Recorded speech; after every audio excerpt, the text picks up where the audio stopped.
Can you believe that? 50 cents at an antique mall? What a deal.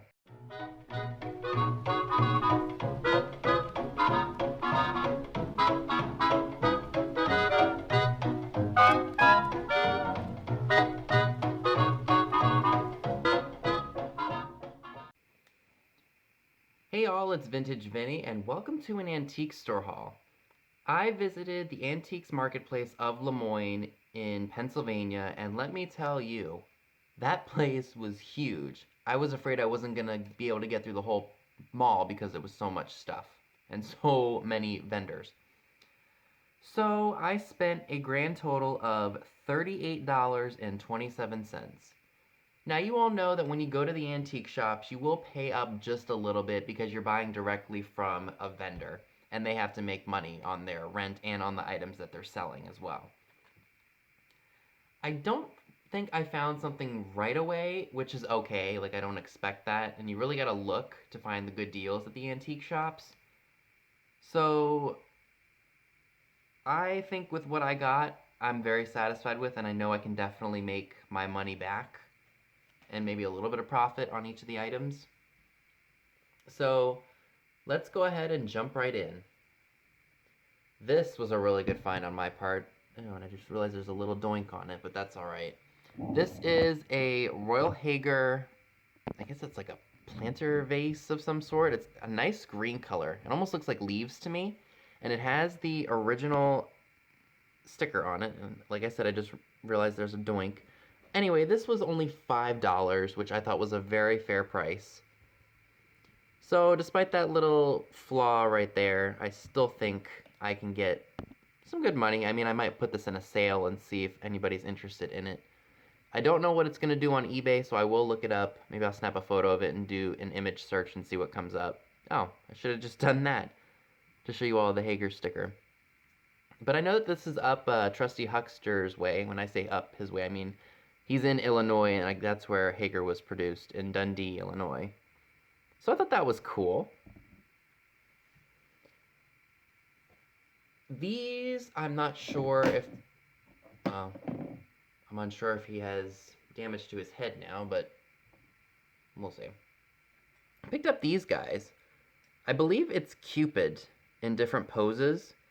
There's no markings on them to say who they were made by. I picked them up originally thinking they were Holt Howard, because I could have sworn Misty had showed something at that time, and I believe these are candle huggers because of the way this boy's arms are and the way this boy's legs are positioned, which might be a little too revealing. Thankfully, there's nothing down there. But yeah, these were originally $5 and they were 30% off, so I paid $3.50 for the set. If you guys happen to know if these are Holt Howard, let me know in the comments below. Otherwise, I will probably find out at some point. I just think they're really cute. I mean, they're kind of Hollywood Regency because of the white and the gold. If they don't end up being Holt Howard, I'll probably just end up throwing them in a sale for Valentine's Day, maybe like in January. We'll see what happens. Okay. I got this guy out of a booth that had a bunch of holiday stuff half off. Now, granted, there were some pieces that I wanted, but they still, even with the half off price, were right on point at retail. So, unless I wanted it for myself, I didn't want to spend up because I was trying to be really frugal. Anyway, so this guy was originally $20 and I got him for $10. He is not electrified in his little cup here, so he probably would have held a tree. And I don't think his, or maybe it is broken and I'm just not seeing the damage right here where his pipe would have been. But he's very cool, and I thought $10 was a really good price, and he has the cord with him. So that'll be a great addition to my vintage Christmas collection. Now, these were the first items that I found when I was looking around at the antique mall. This is a pair of Asiana lamps, probably from the 40s or 50s. There's no marking on them to say who they were made by. If I had to guess, American Bisque. But there's no way to tell. So I paid 50 cents for these. Can you believe that? 50 cents at an antique mall? What a deal. Now, I don't know that these will command a great amount of money on eBay. Of course, I'll do my research And C, however, I think these are probably going to go in a live sale. They're very mid-century. And yeah, 50 cents. I mean, would you have passed that up for 50 cents knowing you could make more than that? Even if it was just at a live sale? I mean, come on now. That is just insanely killer.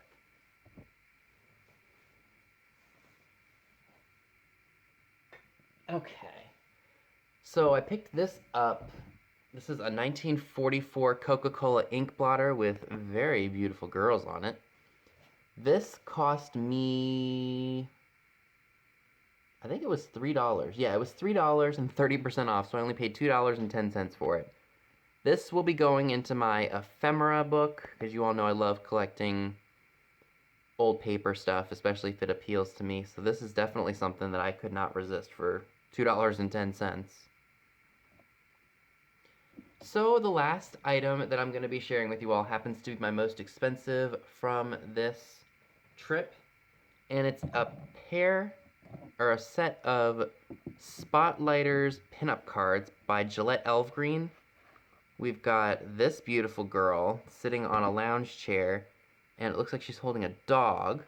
And then we've got, and I actually have a set of these downstairs, so maybe I'll use those ones and keep these ones in the box. We just have a girl sitting on a chair, and she's dressed in some really racy lingerie. And that set was $15. Now, to some, that might be a lot for vintage playing cards, but these pinup cards are very collectible. And what's so funny is, I saw them in the booth, and I thought, oh my god, $15? What a deal, I'm taking them. And I didn't think to count the cards.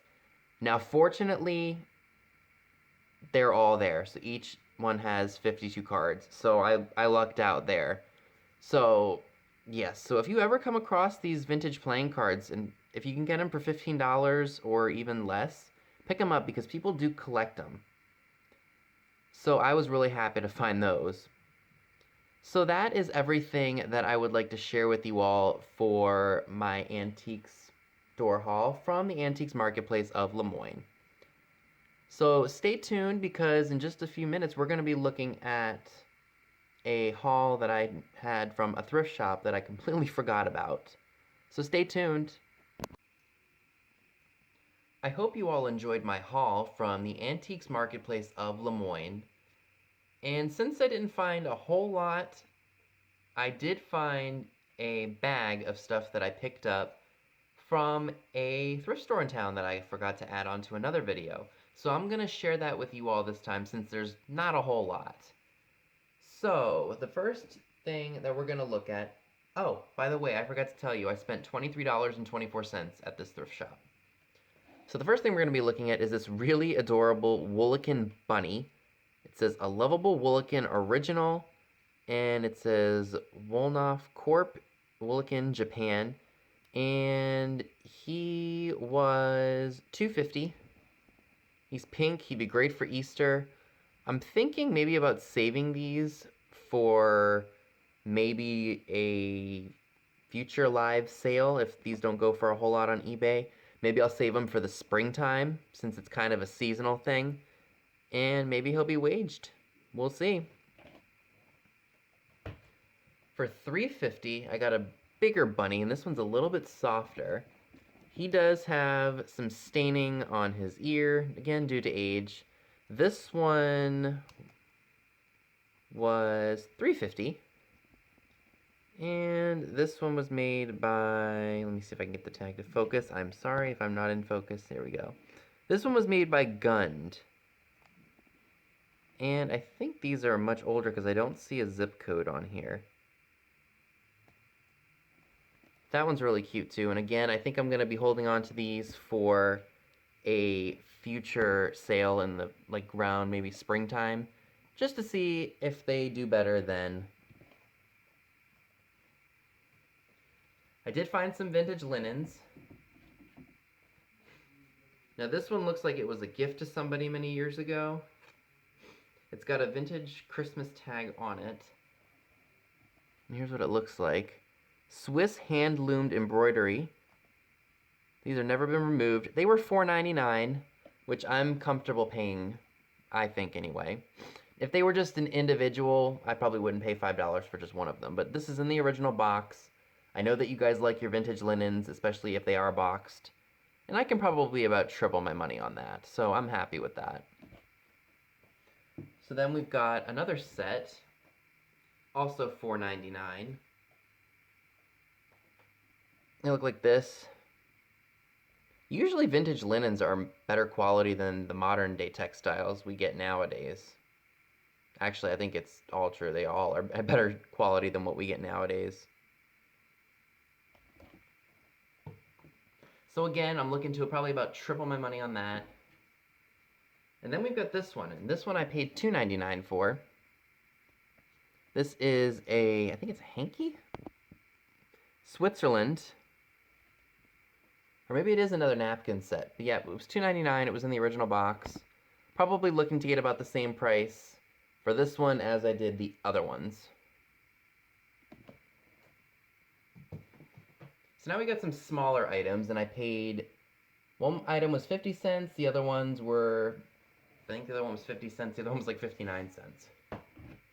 So I've got a Hazel Atlas jam jar. No cracks to it, but there is some minor paint loss due to age. But no, the stem's not broken, which sometimes you do see with those. They had it marked $1 down here, and then I guess they reduced the price to 59 cents, which I was perfectly fine with.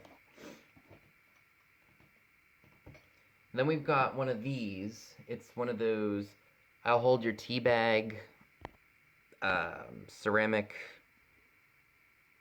holders. This one's got a little bit of paint loss. I'm thinking maybe what I can do with some of my smaller items that don't sell in live sales is maybe I could do like a mystery box, kind of like which I have seen grow in popularity amongst our live sale community. So if I don't end up selling certain things for whatever amount of price, maybe I'll just throw them in a mystery box and ask one big price for a bunch of smaller goods, because I know people like their little treasures. And then I've got this. It's like two cats that are hugging each other. Very interesting. It's heavy duty. Let's see when and where this was made. I'm wondering if this is like one of those carnival prizes that, I can't remember who told me that. Was it Nancy from This Overstuffed House? Yeah, there's nothing on it to say who made it. But yeah, definitely interesting, because here is the piece that I got at the Salvation Army the other day. Same kind of thing, and I realized after the fact that his arm is broken off, but that's alright. So I wonder if this was like a little carnival prize from the early 1900s or something. Because I know that that's what I think Nancy said that this one was. But yeah, I mean, they're very cool, and I think it's just kind of fun to, you know, have these little things, because they don't take up much room, and you can put them away and safely store them. So yeah, that is everything I would like to share with you all today. Let me know in the comments below, what was your favorite item that I picked up? So that's all I have for you today. Be sure and give this video a big thumbs up, leave a comment below, subscribe if you haven't already. Click the bell next to the subscribe button if you'd like to know when new videos are posted. All of the links to my social media accounts via Instagram are down below as well, where you will see pictures of items to come in future haul videos. Thanks so much for watching, and I will see you all soon. Bye guys!